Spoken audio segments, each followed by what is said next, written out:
Special report में हम आज शुरुआत करते हैं कांग्रेस में अपमान वाली सोच से।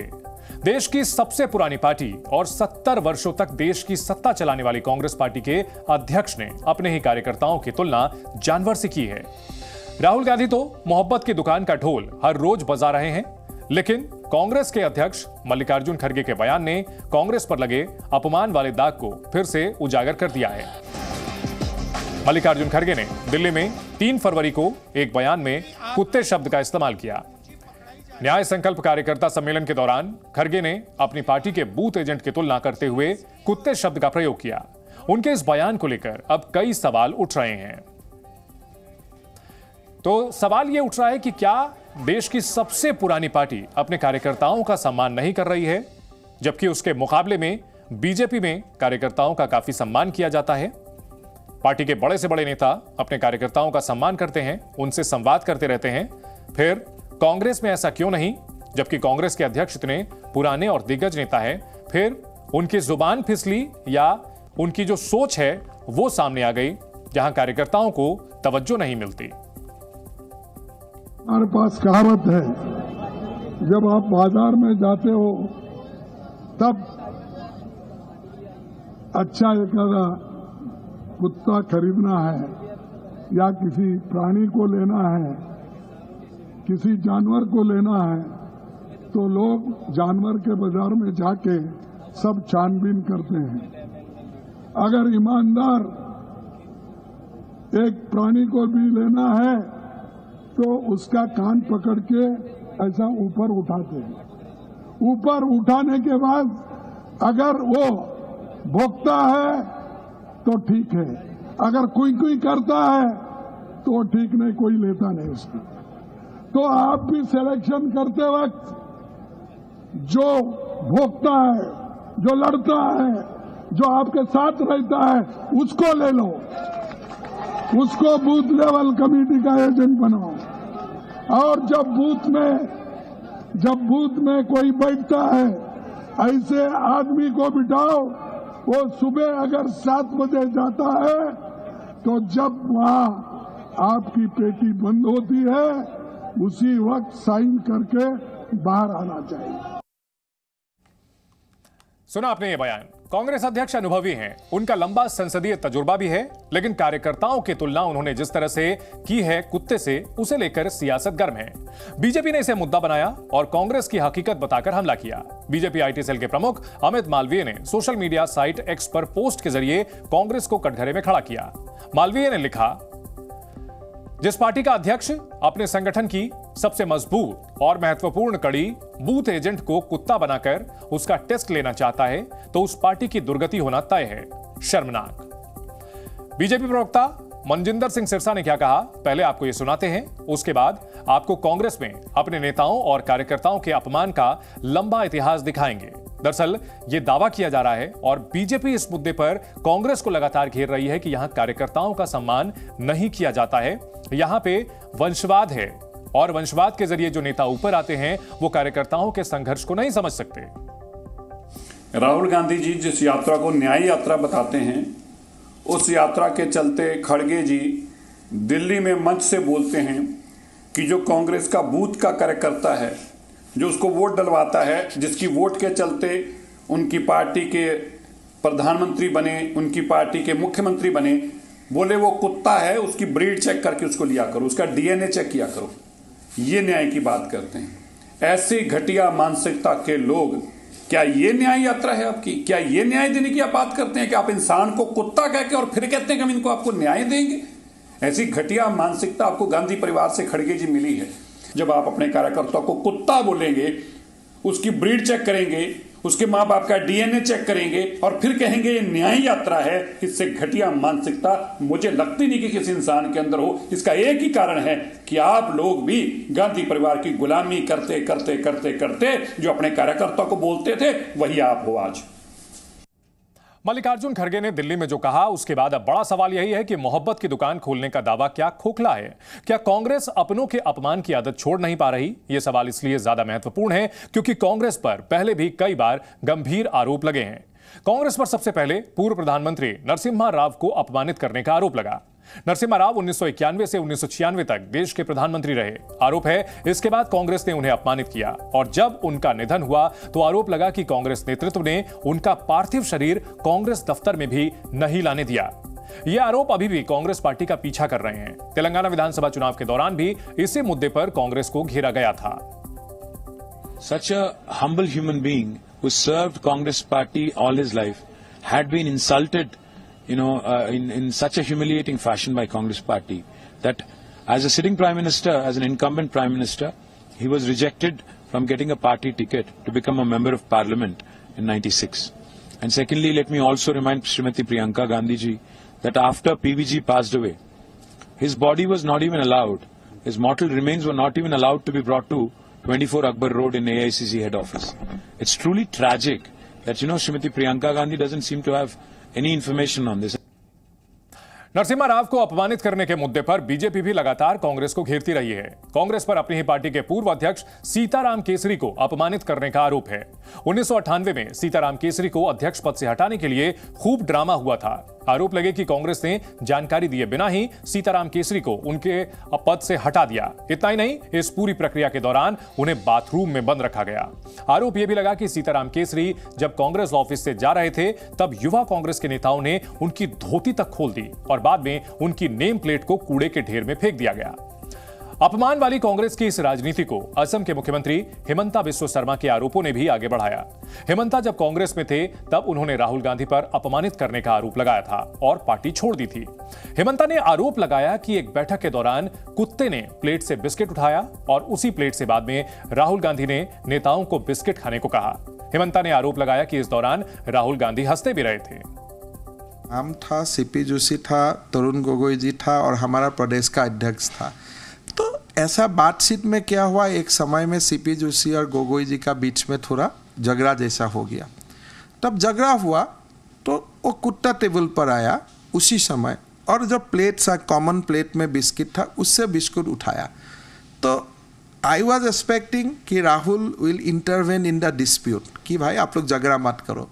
वो हमसे देखा और देखे हंसा कि भाई कुत्ता उठा के ले गया। तो ठीक है, 2 मिनट का बाद मैच आता था, वो किसी को बेल मार के बुलाएगा कि प्लेट चेंज कर दो। ये तो एक हमका एक्सपेक्टेशन था। प्लेट भी चेंज नहीं हुआ, फिर उसी प्लेट से 2-1 उठा के बिस्किट भी खाया। तो मैं तो हैरान हो गया, भाई ऐसे कैसे देश चलेगा। राहुल गांधी ने जिस हिमंता का अपमान किया वही हिमंता आज असम के मुख्यमंत्री हैं और कांग्रेस वहां भी लगातार कमजोर हो रही है। प्रधानमंत्री नरेंद्र मोदी आज असम में ही थे। वहां उन्होंने रोड शो किया, कई योजनाओं की सौगात दी और एक रैली भी की जिसके जरिए उन्होंने अपनी पार्टी के कार्यकर्ताओं का हौसला बढ़ाया। बीजेपी इस वक्त दुनिया की सबसे बड़ी पार्टी है और पीएम मोदी समेत सभी बीजेपी नेता इसके लिए अपने कार्यकर्ताओं का ही आभार जताते हैं। पीएम ने आज की भी कार्यकर्ताओं को संदेश दिया और गारंटी वाली बात फिर से दोहराई। आज पूरा देश कह रहा है कि मोदी की गारंटी यानी गारंटी पूरा होने की गारंटी।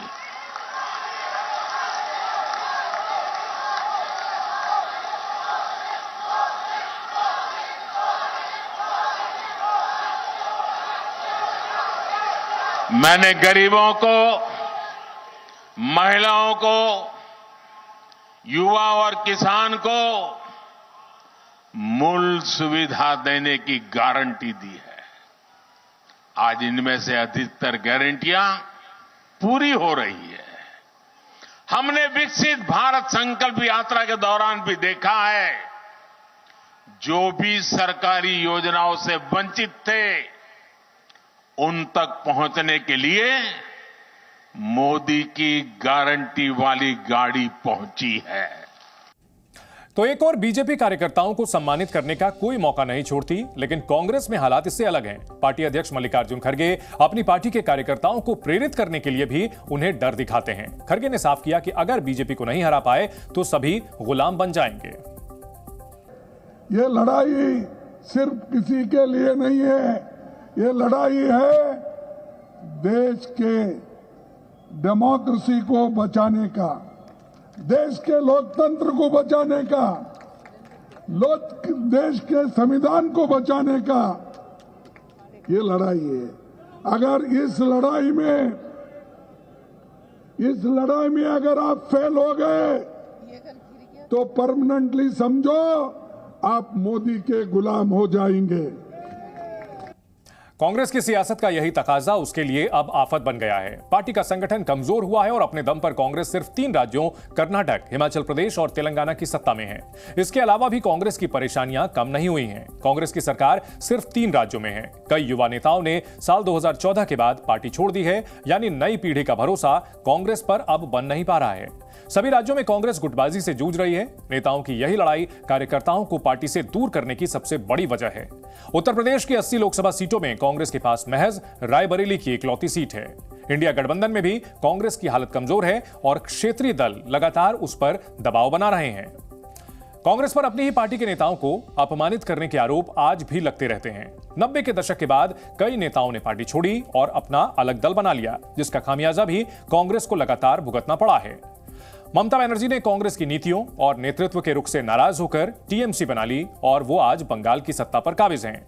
शरद पवार भी कांग्रेस के रुख से इतने खफा हुए कि उन्होंने एनसीपी बनाई और महाराष्ट्र में कांग्रेस के सामने बड़ी चुनौती बन गए। इसी तरह गुलाम नबी आजाद ने भी कांग्रेस से किनारा किया और जम्मू कश्मीर में डीपीएपी यानी डेमोक्रेटिक प्रोग्रेसिव आजाद पार्टी बनाई। वहीं आंध्र प्रदेश में जगन मोहन रेड्डी ने कांग्रेस के रुख से नाराज होकर वाईएसआर कांग्रेस बनाई और आज वो अपने दम पर सरकार चला रहे हैं। तो यानी एक चीज साफ है कि अगर ये नेता नाराज होकर के कांग्रेस से जुड़े होते तो शायद कांग्रेस पार्टी की ताकत कहीं ज्यादा होती, लेकिन ऐसा हुआ नहीं। उधर बिहार कांग्रेस के विधायक हैदराबाद पहुंचे हैं और आज झारखंड के विधायकों की हैदराबाद से वापसी हुई। इस पूरे सियासी खेल में कांग्रेस की अपमानित करने वाली राजनीति फिर सवालों के घेरे में है।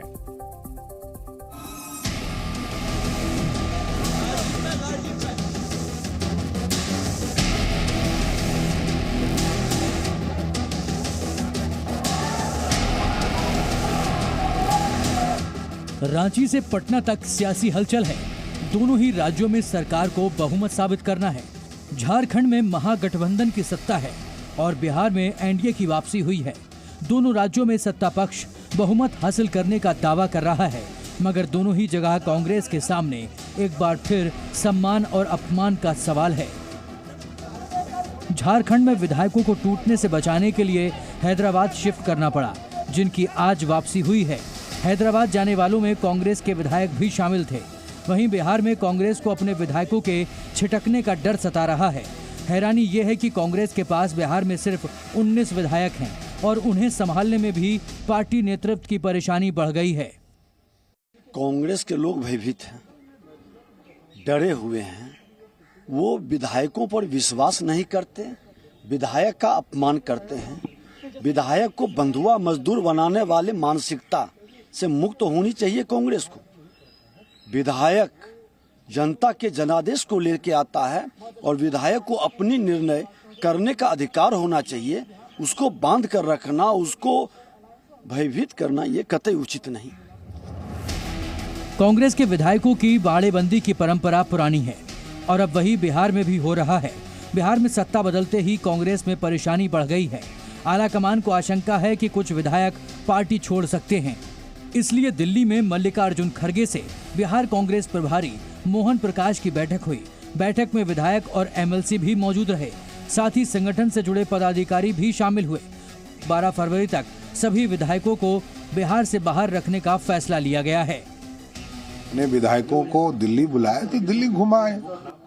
कुछ लोगों ने कहा हैदराबाद घुमाएंगे तो अच्छा है, घुमाए। इसमें कहाँ दिक्कत है? किसी को कोई दिक्कत नहीं है।